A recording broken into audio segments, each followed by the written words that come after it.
संसद भवन का उद्घाटन हो गया है। सभी मंत्री अपने अपने कार्यालयों में पहुंच गए हैं। हमारे साथ सरकार के वरिष्ठ मंत्री नरेंद्र तोमर जी हैं। उनसे सबसे पहले जानते हैं, सर, ये जो नया संसद भवन है, इसको लेके आपके अंदर क्या वाइब्स आ रही हैं? देखिए, नया संसद भवन बने, यह आवश्यकता लंबे समय से थी। बीच बीच में चर्चा भी चली, प्रयास भी हुए, लेकिन काम नहीं हुआ। मुझे प्रसन्नता है कि नरेंद्र मोदी जी के नेतृत्व में पूरा सेंट्रल विस्टा बनाने का निर्णय हुआ और रिकॉर्ड टाइम 23-24 महीने में नया संसद भवन बन के तैयार हो गया। नए संसद भवन में काम करते हुए मुझे प्रसन्नता भी है और गौरव भी है। यद्यपि पुराने भवन को लेकर भी बहुत सारी यादें जुड़ी हुई हैं, लेकिन मैं समझता हूँ कि नया संसद भवन जो है भारतवर्ष के नए संकल्पों की पूर्ति में कारगर भूमिका। एक बहुत ऐतिहासिक कदम और उठाया गया महिला आरक्षण को लेकर के, और वो अब कानून बन ही जाएगा और कुछ वक्त में लागू भी हो जाएगा। क्या लगता है, जैसा विपक्ष बार बार कहता है कि इसको राजनीतिक रूप से फायदा लेने के लिए किया गया, या वाकई भाजपा की क्या सोच है इसको लेकर के? मैं समझता हूं कि वैसे तो कुल मिला के नरेंद्र मोदी जी ने महिला आरक्षण की दृष्टि से जो कदम बढ़ाया और महिला आरक्षण कानून को लेकर आए, लोकसभा में सर्वसम्मति से पारित हुआ है और मुझे आशा है कि राज्यसभा में भी इसी प्रकार से पारित होगा।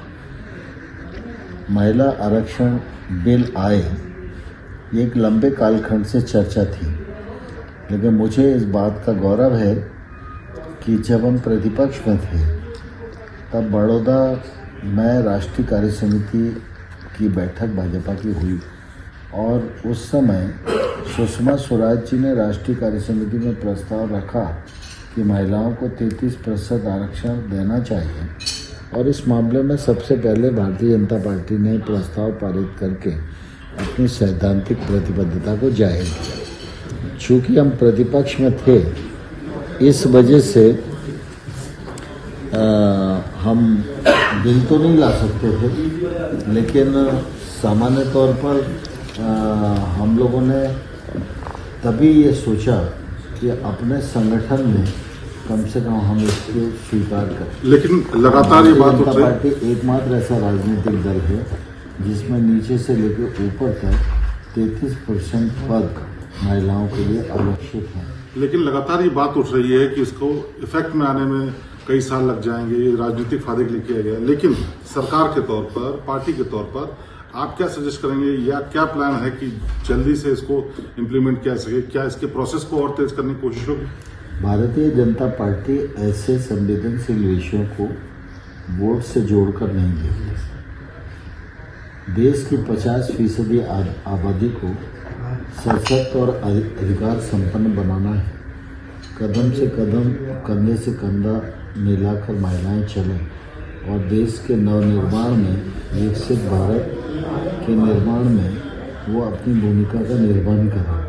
हम इस दृष्टिकोण के आधार पर महिला आरक्षण बिल लेकर आए और ये इस बिल का वोट से कोई लेना देना नहीं है।